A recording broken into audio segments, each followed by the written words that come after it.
6:31, hora central europea. Bienvenidos a nuestro noticiero con el foco puesto, como siempre, en la actualidad geopolítica, en esa guerra entre Rusia y Ucrania. Novedades en torno al conflicto, también novedades en torno a Oriente Próximo, con el foco puesto en Siria. Pero vamos a resumir la actualidad en primer lugar mirando a Alemania y a esa votación de la moción de confianza contra Olaf Scholz que se ha producido esta misma tarde. Porque después de esa votación, Alemania emprende el rumbo a la celebración de elecciones legislativas anticipadas el próximo 23 de febrero, después de que el canciller alemán Olaf Scholz haya perdido, como se esperaba, la moción de confianza que se ha votado esta tarde en el Bundestag. Han votado a favor 207 diputados, 394 en contra y 116 se han abstenido del total de 736 diputados que tiene el Bundestag. Necesitaba Scholz 367 apoyos para mantenerse en el poder, lo que se daba por descontado que no sucedería esta tarde. Es la sexta vez que un canciller alemán recurre a esta medida, el paso previo en la Constitución Federal para que los ciudadanos alemanes sean convocados a las urnas antes de lo previsto. Como ya anunció previamente el canciller Scholz, informará al presidente, a Frank-Walter Steinmeier, de que su gobierno tricolor ya no tiene apoyos suficientes en el Parlamento Federal, así que el siguiente paso es que el presidente proceda a convocar elecciones. La fecha ha sido fijada previamente y será el 23 de febrero.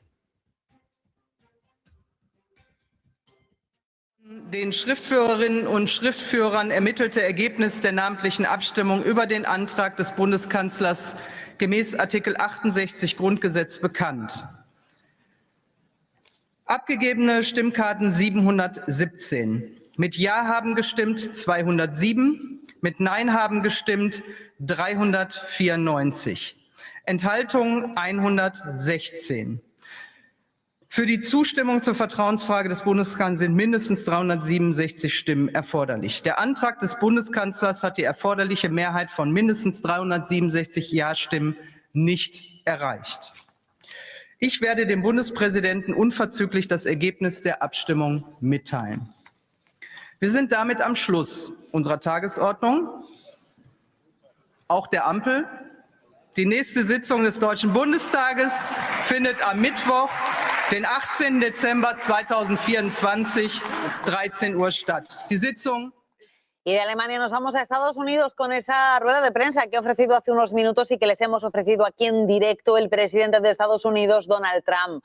Donald Trump, el presidente electo, llegará a la Casa Blanca el día 20 de enero y en puertas de su llegada a la Casa Blanca, para la que quedan 35 días, ha asegurado que el mundo está en llamas ahora, que hay una situación de conflictividad geopolítica intensísima y que trabajará para acabar con los conflictos abiertos. Dice Donald Trump que cuando él se fue de la Casa Blanca en la anterior legislatura en la que gobernó, el mundo estaba en paz y que ahora, sin embargo, le preocupa mucho lo que está pasando en Oriente Medio y sobre todo en la guerra entre Rusia y Ucrania. Dice Donald Trump, noticia de última hora, que está trabajando duro para que el conflicto entre Rusia y Ucrania termine lo antes posible y dice que se están produciendo pequeños avances.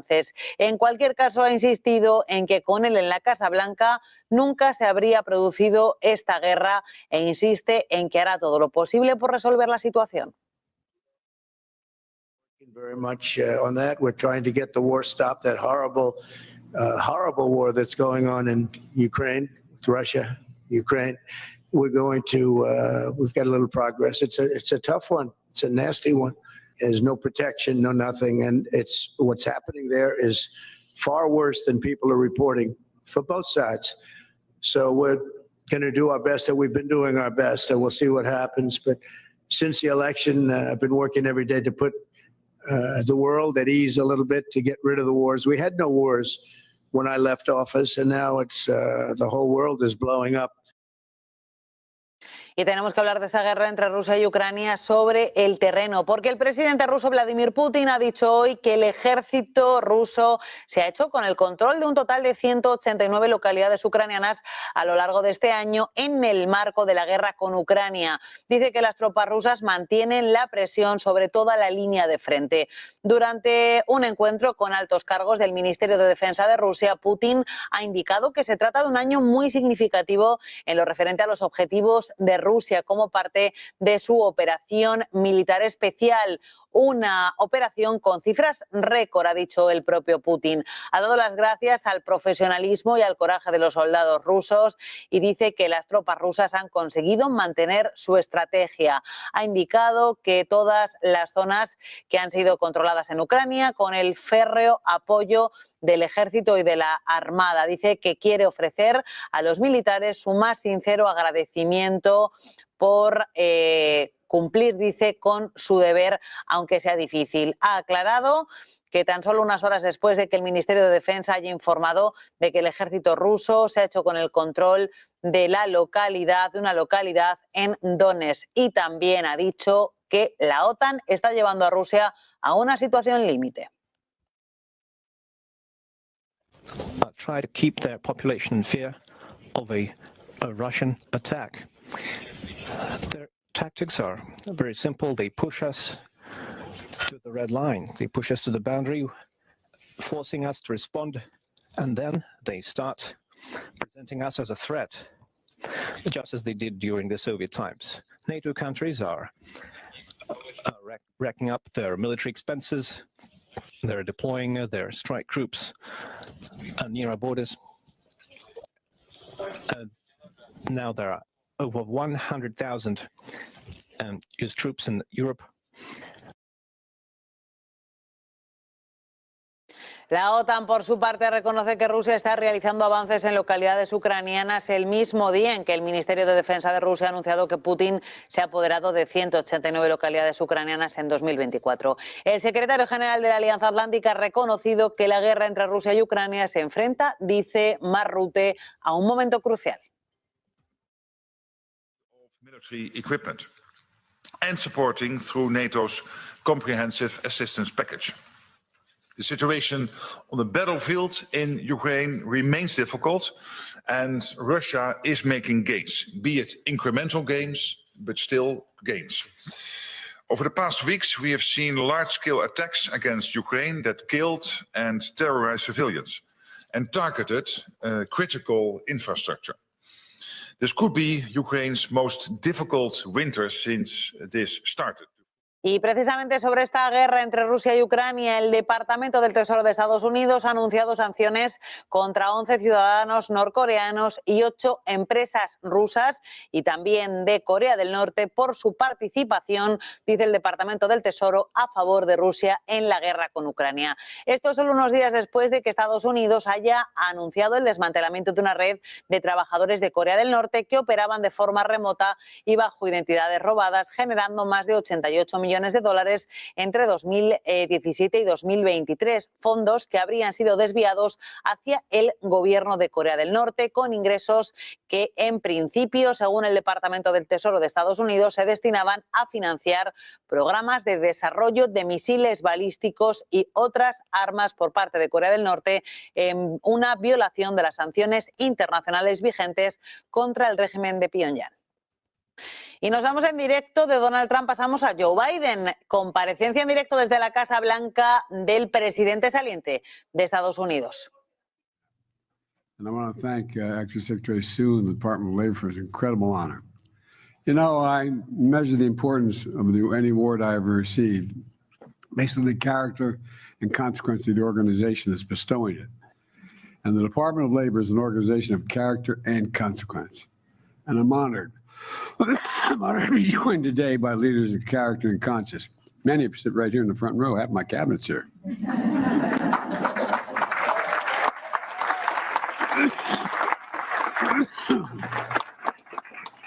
I want to thank all the labor leaders here today, including Liz and the AFL-CIO, members of the cabinet, including Interior Secretary Deb Haaland. You know, you talked about that list that the secretary brought in her pocket when she met with Trump, with Roosevelt. Trump, Freudian slip. And I think she had a relative she left behind. Would you stand up, Madam Secretary, Secretary of Interior?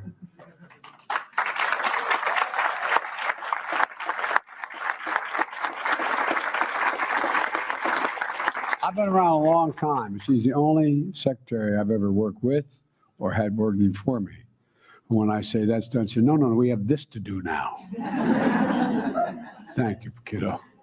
Look, you know, former labor secretary who's now in the White House Senior Advisors Corps is Tom Perez.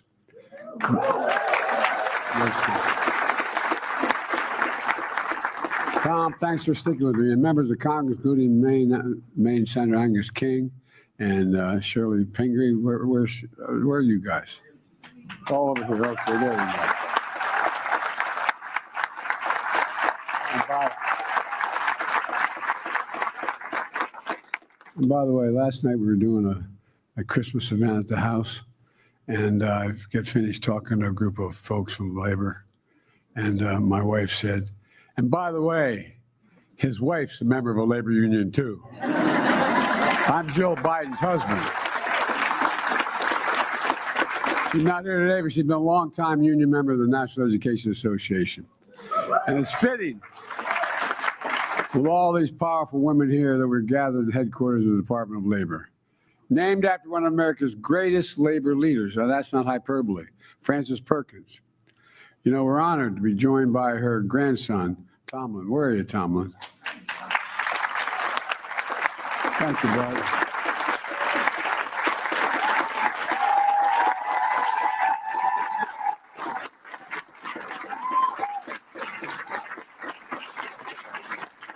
Saturday, March 25th, 1911.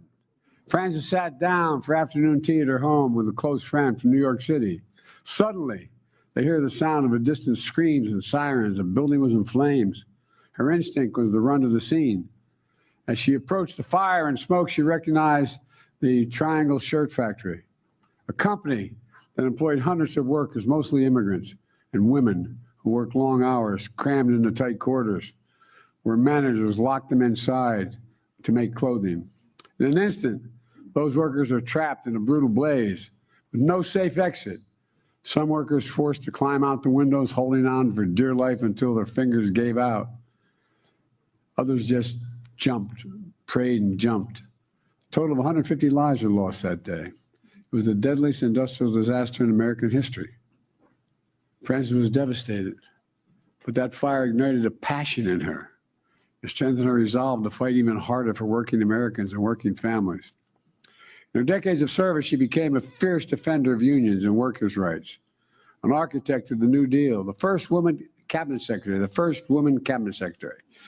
I increased on that a little bit because I know what my family's like. All the really bright people in my family are women. And the longest serving Secretary of Labor in American history. God love you. And the story goes, after Franklin Roosevelt asked her to become his labor secretary, Frances Perkins immediately responded by outlining her goals, what she wanted done. She said, I want unemployment relief, overtime pay, child labor laws, minimum wage, workers' compensation, national health insurance, and Social Security. Many of the benefits we take for granted as a consequence of Frances' dedication, insight, and courage. But can you imagine walking up to Roosevelt saying, here, I'll take the job, but here's the deal, man. Let's get this straight. Like I said, a little bit like when I asked Frances to do my job. Hard-fought battles with Teamsters and, a real testament to her skill as an advocate for public service. An example, through the Fair Labor Standards Act, she cemented the idea that if you're working a full-time job, you shouldn't have to live in poverty. A simple proposition. If you work a little extra, you should have extra money for overtime. Not a crazy idea. Some even argue about it now. Frances understood what my dad taught me. And you've heard me say this 1,000 times, but he really would say this. He said, Joey, a job's about a lot more than a paycheck. It's about your dignity. It's about respect. It's about your place in the community. It's about being able to look your kid in the eye and say, honey, it's going to be okay, and mean it. That's my dad.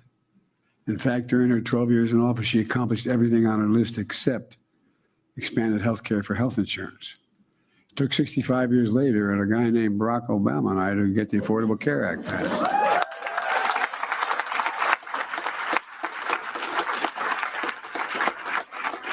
Thank God all is there protected and expanded the Affordable Care Act. Look, it's clear that Francis Perkins and a generation of activists and labor leaders laid the groundwork for much of what we've accomplished in the last 4 years. We're fundamentally transforming the economy by breaking an economic orthodoxy that has failed this nation for generation after generation, in my view.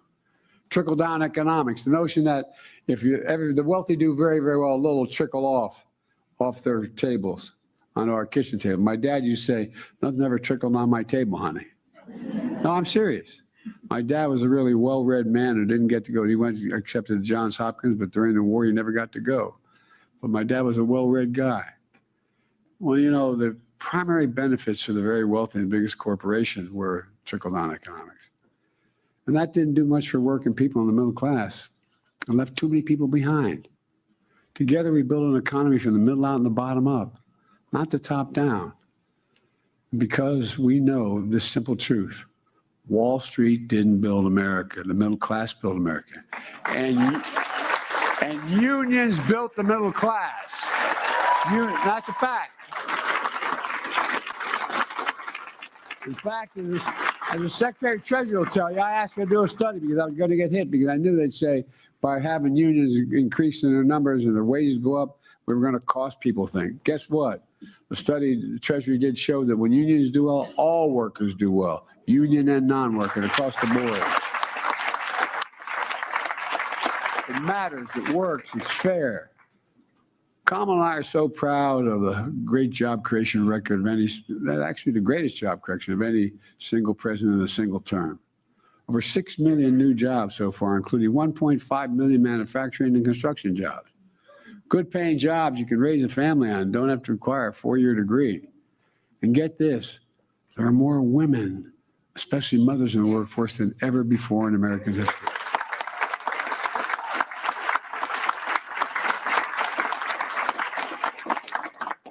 We're so damn proud to protected pensions of millions of union workers and retirees. When I signed the Butch-Lewis Act, you know, think about that. Imagine what the average American would say if you're going to do that with their Social Security, which this guy wants to do. Imagine if he said your pension, you can't count it anymore. In addition, we've recovered more than $1 billion in back wages and damages for over 600,000 workers here in America.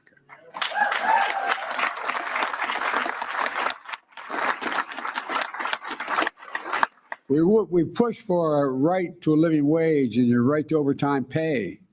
Jobs and factories are coming back home to America because we invested in an American agenda. We're modernizing American infrastructure. Last guy had the job, he had infrastructure week every week. Didn't build a damn thing. Well, guess what? We built a lot. And guess what's coming? Look, folks, one of the things that was frustrating, I knew this was going to happen because I've been around a long time. I talked over to the Secretary of Agriculture and other places. Guess what? All the things, we have $1.4 trillion in economic and infrastructure growth. That's thousands of good paying jobs. The CHIPS and Science Act, investing billions of dollars, building these fabs that are going to house hundreds of people working, thousands. They're going to be getting paid about average $102,000 a year and don't need a college degree. So much is going on. But it's going to take a little bit of time. But we got to make sure to protect the onslaught that's going to come because it's hard to see right away. And by the way, I know I got criticized by putting as many of these programs in red states as blue states. Actually more. Well, guess what? The red state guy screwed it up. And we got a benefit. We represent all of America. Not just blue America, not just Democrats, but all of America. Look, as we do all this, we're buying America, using American workers, using American products. And we're standing up to America for American steelworkers against China's unfair trade practices. We appointed a National Labor Relations Board that actually believes in unions, has pro-union members on the board. James Notion. And a special thank you to the chair of the board, Lauren McFerrin.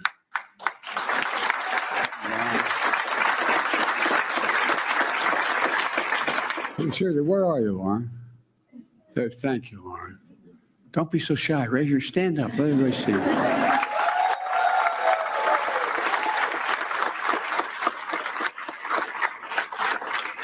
There's no accident that petitions to form unions have doubled under my presidency. I got all this credit for walking the picket line. It never crossed my mind not to walk the picket line. No, I'm serious. I didn't think it was any big deal. Walked a lot of picket lines. In fact, I was president. I hadn't thought about that. But Pamela walked the picket line. We support the right to fair contracts. Here's one, that doesn't get enough attention.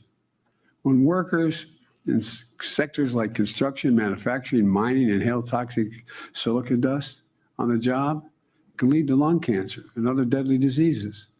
It's been a major problem for decades, even under Secretary Perkins. She led an investigation, but despite the science, big business blocked the regulation. But not on our watch, not on your watch.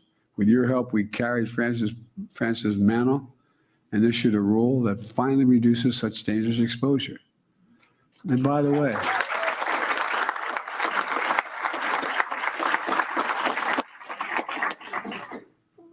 our Secretary of Veterans Affairs is sitting in front of me here. One of the really good guys. I really mean it. What we not only did for the Chips and Science Act, and then we went and made sure we could take care of veterans.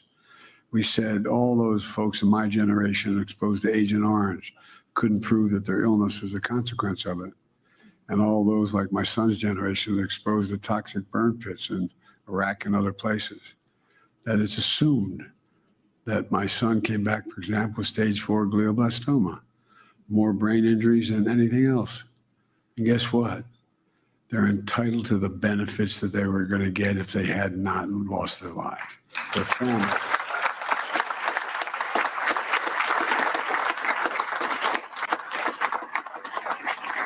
And to ad lib here a little bit, I think the American people are beginning to figure out all we're doing is basically decent and fair. Just basically decent and fair. We have a lot of sacred obligations. I got in trouble for saying this before, but we only have one truly sacred obligation: to prepare those we send into harm's way and prepare for them and their families when they come home. And that's a simple proposition. Finally, that's happening. What you got, another million now? 1 million you're taking care of. Make no apologies. I'm so damn proud of that.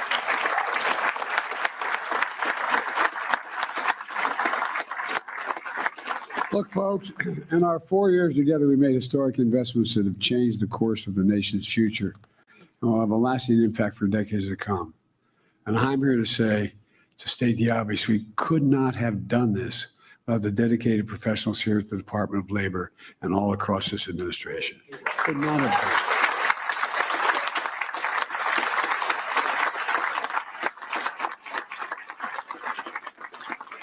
And I'm damn proud to be known as the most pro-labor administration in American history, because we are.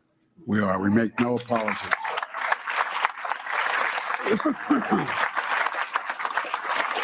Look, let me close with this. Francis Perkins once said, "The people are what matter to government, and the government should aim to give people, all people, under its jurisdiction, the best possible life." The best possible life. For my dad, it was a simple proposition. Everybody deserves a shot. No guarantee, but a shot. Everybody deserves a shot. All of you have helped upheld that vision, putting people first, no matter who they are. Another important legacy of our administration, making sure we learn from history, lift up stories that often have gone untold.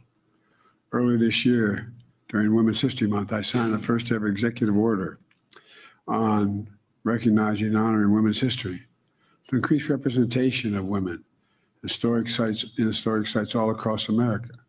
Today, I'm proud to stand here in the Francis Perkins building, headquarters of the Labor Department, to designate Francis Perkins Homestead in Newcastle, Maine, a national monument.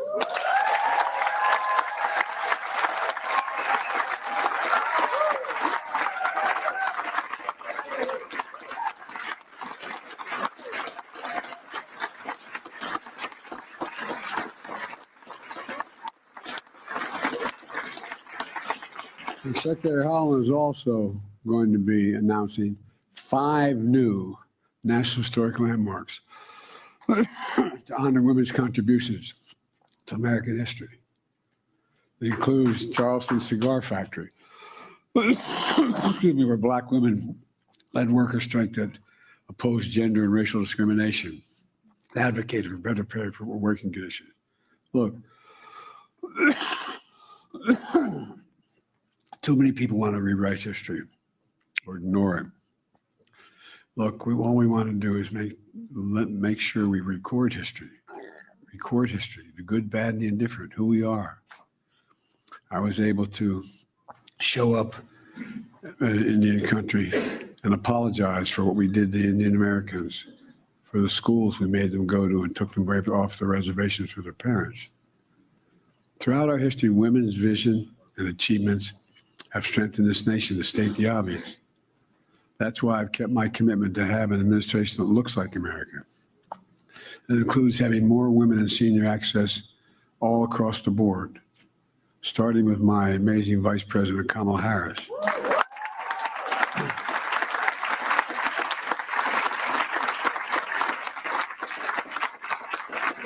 It's about time we honor them in building an American Women's Museum and a History Museum on the Mall. And the Women's Suffrage National Monument. En directo, el presidente saliente de Estados Unidos, Joe Biden, dando una rueda de prensa acerca de la situación del mercado de trabajo en el país norteamericano. Dice que son los trabajadores quienes han construido Estados Unidos y no Wall Street. Y les vamos a contar una noticia de última hora que en este caso tiene que ver con el presidente electo de Estados Unidos, con Donald Trump, que ha hablado del avistamiento de drones en Estados Unidos. Dice Donald Trump que el gobierno de Joe Biden sabe perfectamente lo que son los drones, pero oculta la verdad. Dice Donald Trump que el gobierno sabe lo que está pasando, que el ejército de Estados Unidos sabe de dónde partieron esos drones. Dice que, por ejemplo, si es un garaje, pues se puede entrar directamente a ese garaje. Dice que sabe de dónde han venido y dónde van y que por alguna razón el gobierno no quiere hablar de eso. Y cree que sería mejor que dijeran qué es.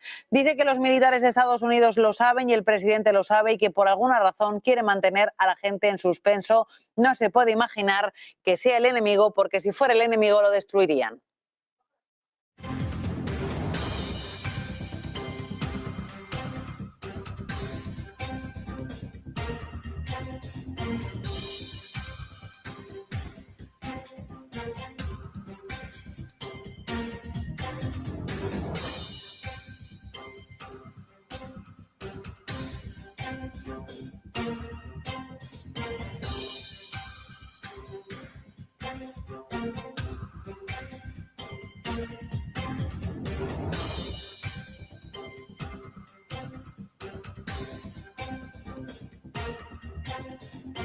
Esa es la noticia de última hora. Donald Trump se ha referido al avistamiento de drones que se ha producido en los últimos días en New Jersey y que ha provocado una gran alarma social en Estados Unidos. Dice Donald Trump, acusa al gobierno saliente de Joe Biden, que tanto el gobierno como el ejército son perfectamente conocedores de lo que está pasando con esos drones, con esos objetos no tripulados. Dice que el gobierno sabe lo que está pasando, que el ejército sabe lo que está pasando, pero que por algún motivo no quieren comentar la verdad y la ocultan. Dice que el gobierno sabe lo que son, de dónde vienen, a dónde van y que no lo quieren comentar. Dice que lo mejor sería que dijeran la verdad sobre estos objetos no tripulados, sobre estos drones. What is happening? Look, our military knows where they took off from. If it's a garage, they can go right into that garage. They know where it came from and where it went. And for some reason, they don't want to comment. And I think they'd be better off saying what it is. Our military knows and our president knows. And for some reason, they want to keep people in suspense. I can't imagine it's the enemy, because if it was the enemy, they'd blast it out. Even if they were late, they'd blast it. Something strange is going on. For some reason, they don't want to tell the people. And they should, because the people are really, I mean, they happen to be over Bedminster. Want to know the truth. They're very close to Bedminster. I think maybe I won't spend the weekend in Bedminster. I've decided to cancel my trip. Pues ya ha terminado también la comparecencia de Joe Biden. Participaba en un discurso en el Departamento de Trabajo sobre el estado del mercado laboral y de la economía de Estados Unidos. Decía que iba a ser el presidente de Estados Unidos, decía Biden, conocido por estar al lado de los trabajadores. Así es como terminamos esta edición especial del informativo del noticiero en Negocios Televisión. Se quedan con Money and Markets.